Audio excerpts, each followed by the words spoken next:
Welcome back to BatFacts. The Joker, easily the most iconic villain in comics, has gone through a level of reinvention surpassing even Batman in his 80-plus year publication history.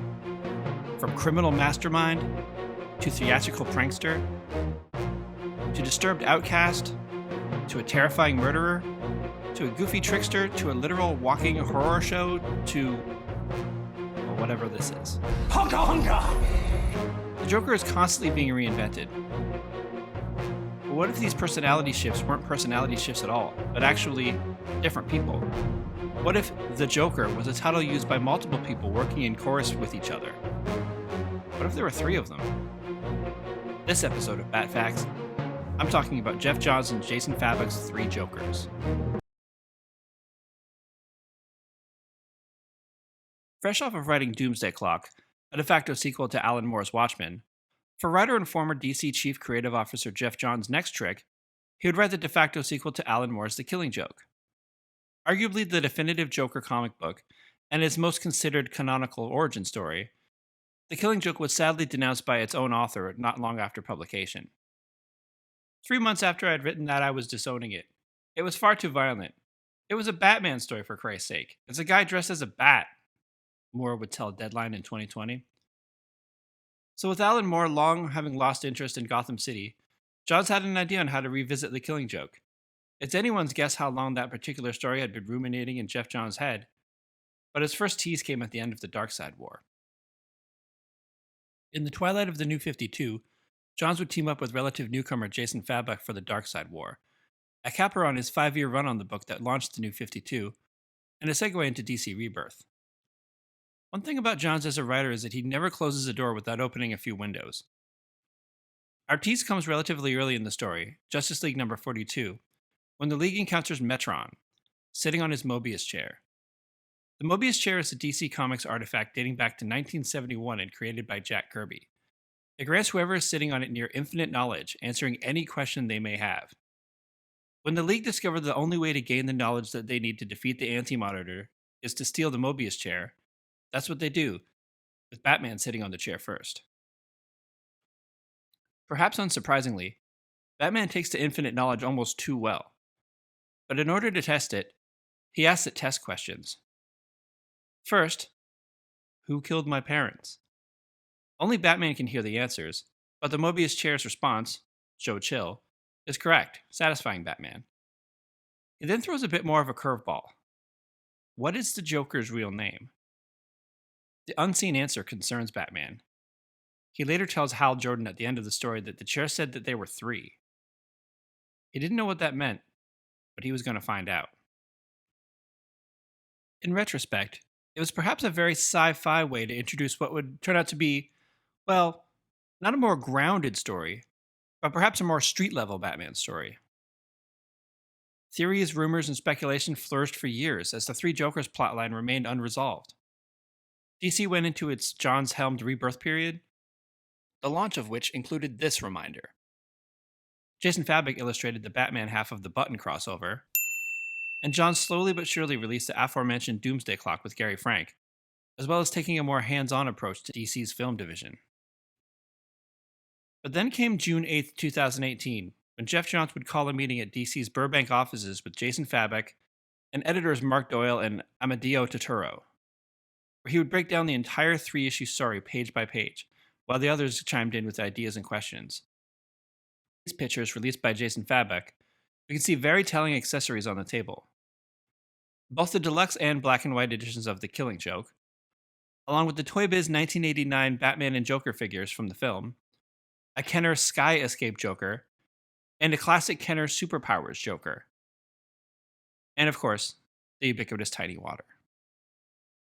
It was such a fulfilling and encouraging day to be part of the planning for this series. We all stood back at the end and felt we had something classic on our hands. It was truly an incredible thing to watch as the story came together page by page to what you're reading today, said Fabok.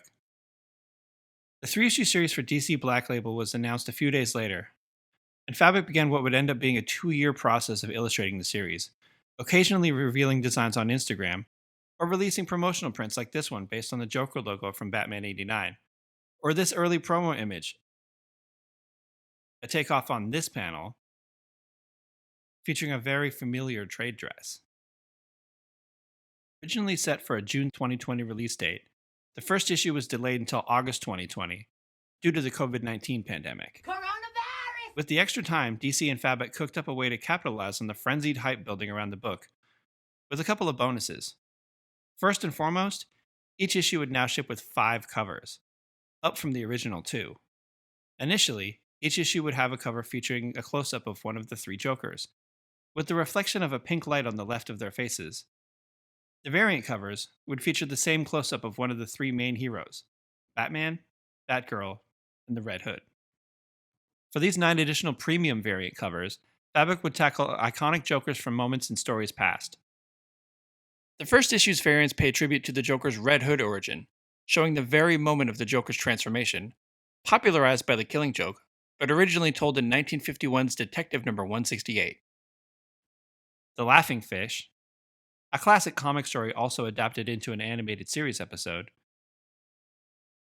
and Death in the Family, the tragic killing of the second Robin, Jason Todd.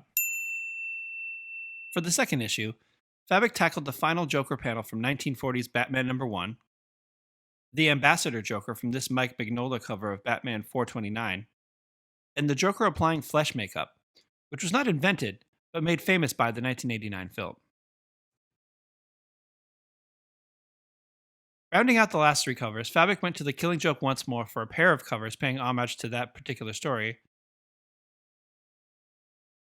and the third being a stab at Greg Capullo's Joker from he and Scott Snyder's Endgame storyline from their New 52 run. The total increased to 16 covers over the 3-issue run when issue 1 went into a second printing. This cover was self-referential and featured the same color scheme as the Killing Joke's third printing. When it finally hit the stands in August of 2020, just in case they hadn't painted a clear enough picture of their biggest influence, the visual references to Killing Joke began before even its first panel. Like the Killing Joke, 3 Jokers was published in a prestige format, giving the book a spine and a cardstock cover with embossing and spot gloss. The back of each issue is a playing card, continuing the card suits from the card on the back of the Killing Joke. These cards were also made available to comic book stores as a promotional giveaway, and were collected in certain printings of the hardcover edition. Even the opening credits page being an extreme close-up, monochromatic version of the comic's first panel, is the same way the Killing Joke was originally presented. From there, the references only get more meticulous and granular. Both begin in the rain blowing from the left, and both contain this leaf. That's right. Jason Fabok went so far as to copy the leaf blowing in the wind in the second panel of Killing Joke for the second panel of the 3 Jokers. As Bruce stumbles into Wayne Manor, we see a fully stocked Batcave, fastidiously recreated from its Killing Joke appearance, with updates indicating a long and storied career at this point, including the Killing Joke's trick gun. There's an emphasis on Bruce's scarred back, perhaps most famously shown in this painting by Alex Ross, but this first scene of Batman speaks to the overarching theme of the 3 Jokers: overcoming trauma. Panels close in on particular injuries Bruce has incurred, with flashbacks to encounters from primary members of the Rogues Gallery to illustrate how they got there. Some recall specific comic book moments, such as Batman 497, and some are more general. His costume uses an 89 style bullet pouches on his belt, and an 89 style oval that lights up. The titular 3 Jokers are all brought into the story via the introduction sequences for those they have inflicted trauma upon. The criminal is introduced by his early encounters with Batman, such as 1940's Batman number 1. And can we just take a moment to appreciate how far comic book art has come in 80 years? The comedian is simply and unapologetically the Joker from the origin story shown in Killing Joke, and is introduced with Barbara Gordon rehabbing her spine from this attack. By contrast, we next catch up with Jason Todd and his Red Hood persona, whose design owes something to Jim Lee's Jason Todd reveal in Hush, and for the first time, but not the last, wearing a costume that has an actual red hood. We learn he was killed by a Joker who comes to simply be called the Clown, who combines a more Silver Age version of the character with murdering Jason Todd in 1985's Death in the Family storyline. But of course, all of them assume they've been battling one person all these years. And therein lies the hook of 3 Jokers. When three different Jokers commit crimes simultaneously, Batman and his allies are on high alert. This isn't the first time Batman has toiled with multiple Jokers. In fact, as far back as 1949's Batman number 55 featured a story called Case of the 48 Jokers, where Joker franchises himself, setting up clown schools and training one Joker per state, as this was a full 10 years before Alaska and Hawaii were part of the United States. Bonus geography fact. Before the series released, it was theorized that this series would reveal that, like Robin, or the Dread Pirate Roberts, that the Joker had been a persona, used by one person and then handed off to the next. That theory was dashed when we see the clown driving a big rig full of Joker toxin to a remote cabin and meet two other Jokers. This Joker wears a trucker hat advertising Large Marge Trucking, a direct reference to the classic Pee-wee's Big Adventure, the directorial debut of Batman '89 director Tim Burton. Be sure and tell him Large Marge sent ya. He speaks with the comedian who wears a very familiar Hawaiian shirt before they both meet up with the criminal, who reveals their ultimate plan to make a better Joker. The final act of the first issue sees our heroes convene at Gotham Aquarium, where we see the lengths to which the Jokers have gone, taking the aforementioned laughing fish to new extremes with a Jokerized shark. They're soon joined by Gaggy, aka Gagsworth A. Gagsworthy, Joker's original sidekick dating back to 1966 with Batman number 186. Gaggy's accompanying henchmen all appear to be dressed similarly to the way that the henchmen were typically styled in the 1966 TV show, and wear name tags containing all of the various sound effects: pow, biff, clonk, and sock. After Gaggy is unceremoniously defeated, the clown shows up sporting many classic Joker weapons such as the squirting flower and razor-sharp cards, one of which was designed after the Jerry Robinson original Joker card design from 1940. This leads to the series' first major shock: Jason Todd's killing of the Joker who killed him. With 2 issues left in the series, there were now just as many titular Jokers. Issue 2 begins with the comedian, driving the purple Joker van, which was featured briefly in Batman '89. The van initially had a much larger role in the film, a part of the infamous horseback sequence that was ultimately scrapped, but not before injuring original Vicky Vale actress Sean Young, who was preparing for the scene. The van also had toys made by ERTL Toys, seen here being held by series artist Jason Fabok. The comedian drives into a suburban home, seemingly in domestic bliss with his wife Jeannie and their unnamed child, both thought to have perished in the events of the Killing Joke. They even eat the same food, octopus, as in the tragic flashback scenes. This is revealed to be a daydream when he is caught and harshly rebuked by the criminal, reminding him that one of them had just been killed. Speaking of which, when we catch up with the clown's killer, Jason Todd, he is fighting 2 crooks in Joker's gang, modeled after the goons from the opening scene of Batman '89, named Nick, played by Christopher Fairbank, and Eddie, played by George Roth. When a clue discovered by Batman takes him to Blackgate Prison, he passes by classic villain cells, specifically Rupert Thorne and Alexander Sartoris, aka Dr. Phosphorus, before finally arriving at Joe Chill. To add yet another layer to this, their cell numbers reference their respective comic debuts. Rupert Thorne's cell number is 04691977, as he first appeared in Detective Comics number 469 in 1977. Dr. Phosphorus debuted in that same Detective Comics issue from May 1977, giving him the cell number 0197705. And finally, Batman catalyst Joe Chill showed up in Detective Comics number 33 way back in 1939, and is given the cell number 0331939. This scene also mirrors the opening of Killing Joke, where Batman goes to Arkham Asylum to see the Joker, cell number 0801, a numerical ha, and passes Harvey Dent in cell number 0751. The Red Hood's investigation leads him to the condemned JCAA gym. At first he's impressed he got there before Batman, and then horrified to find dozens of dead Jokerized bodies floating in the chemical-filled pool. Though she's suspiciously missing from this story, this actually lends credibility to Harley Quinn's controversial New 52 origin. Seen in the original Suicide Squad film, the Joker throws an already enamored Harleen Quinzel into chemicals and makes her his partner. Which begs the question, if that's all it takes to make a Joker, why aren't there more of them? Red Hood is then ambushed by the two remaining Jokers, who posit that Jason may be the better Joker they've been looking for. First you are the Red Hood, then you are the Joker, the criminal says, after admitting, "It hurts when I laugh." I'll call back to John's doomsday clock. They ultimately decide against it, instead delivering another crowbar beating to Jason, a la 1985's Death in the Family, to which the comedian says it was more fun than the first time, creating even more confusion over which of the three Jokers was responsible for Jason's murder. Jason ultimately survives and is rescued by Batman and Batgirl, while the two remaining Jokers set their sights to what they see as their ultimate Joker candidate, Joe Chill. As Jason recuperates from the savage attack, the story begins to underline the difference in how Barbara and Jason overcame their trauma. Barbara sought help, therapy, and rehabilitation, while Jason went dark and refused help, even becoming a version of his attacker, perpetuating a destructive cycle. The two represent polar opposites of recovery, while Batman sits somewhere in the middle. We wanted to do something that was emotional and surprising and serious, and really looked at the Joker and his effect on the lives of those he's harmed over the years. The book is about scars, wounds, and healing. Healing right and healing wrong, said Johns. Before the issue is through, we get an extremely telling Easter egg for the story's conclusion.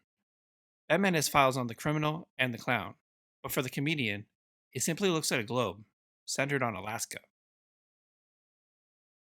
The issue's final splash page is yet another homage to the Killing Joke.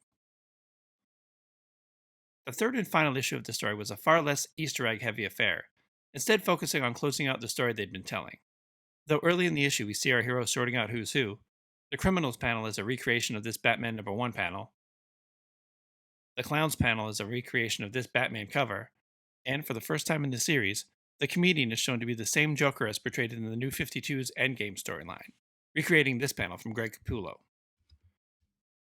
In their quest to make a better Joker, the two remaining Jokers kidnap their ultimate candidate, Joe Chill, the murderer of Thomas and Martha Wayne. Their reasoning is that despite all their best efforts, the Joker can never surpass the pain Chill caused Bruce by killing his parents. Making Chill the Joker would make him the one that matters, somehow lending credence to what many fans see as a giant misstep in Batman '89's Joker reveal. As a character, Joe Chill has had several different interpretations over the years, with many different motivations for killing the Waynes, from a random mugging for alcohol money to a hired and targeted mob hit. He has also suffered just as many fates. Here, he is revealed to be suffering from stage 4 cancer with not much time left. During his investigation, Batman uncovers several letters that Chill had written to Bruce Wayne, expressing his remorse and admitting that his misguided anger towards the Waynes was motivated by wealth inequality, very similarly to the murder of the Waynes witnessed in 2019's Joker. The Jokers take Chill to the Monarch Theater, where the story's climactic battle takes place, similar to 2011's Arkham City game. Batgirl and the Red Hood take on dozens of Jokerized ushers, while Batman confronts the criminal who has Chill tied to a chair, ready to plunge him into Joker toxin, as a filmed confession by Chill is projected on the screen. Somewhere in the melee, Batgirl encounters a camera-toting comedian, recalling their meeting in The Killing Joke, only with much different results. Joe Chill is ultimately saved by Batman, and the criminal is shot dead by the comedian, revealing himself as, apparently, the one true Joker. But, in the end, Joker did exactly what he wanted. By creating a situation whereby Batman can forgive Joe Chill for his parents' death, the Joker takes his throne as Batman's worst enemy. By healing Batman's greatest wound, he can become his greatest pain. Joe Chill passes away, at peace with Bruce Wayne, and a familiar leaf hits his tombstone, mirroring how the series began. So, who is the Joker? Neither Batman nor the Joker himself seem to care. In their final exchange, Joker nonchalantly calls Batman Bruce, and denounces the two other now dead Jokers and their plans. But the last laugh, unsurprisingly, belongs to Batman, telling Alfred at the story's conclusion, "Not to sound like people think I do, Alfred, but I'm Batman. I knew Joker's name 1 week after we met," and that it was ultimately unimportant. He also reveals that Joker's family, Jeannie and their son, were not killed as a part of the catalyst moment in The Killing Joke, but relocated to Alaska, where they can be kept safe as long as Joker's true identity remains his secret. One final mystery is, where does Three Jokers fit into continuity, if at all? Johns and Fabek have been keen to leave it up to the reader. It is certainly crafted with an incredible amount of reference to the past, but certain aspects of the story, such as Alfred's involvement and Harley Quinn's absence, point to it being a separate tale. It's in continuity like Killing Joke is. You can take it or leave it. We are going to introduce some pretty gutsy stuff in Three Jokers that's never been done before, so the fans can react to it and they can decide if they want it to be part of main continuity or not, like Killing Joke, tweeted Fabok before the book's release. Three Jokers was a runaway success, and the highest selling comic of 2020, selling over 300,000 copies of the first issue, and word of a sequel, or at very least an epilogue, has been rumored to be in the works ever since. So that's the Three Jokers. How did you like it? Was it worth the wait? Which is your favorite Joker? Did I miss any Easter eggs? Sound off in the comments below. If you've gotten this far, why not give the video a like? And don't forget to subscribe if you'd like to see more. I'm on Instagram as BatFacts Videos, and please post this video to any friends or communities you think would like it. It's the easiest and best way to help the channel grow. And stay tuned for the next BatFacts, where I'm continuing the Robins by looking at the brief tenure of Stephanie Brown. Some bat time, same bat channel. Thanks for watching.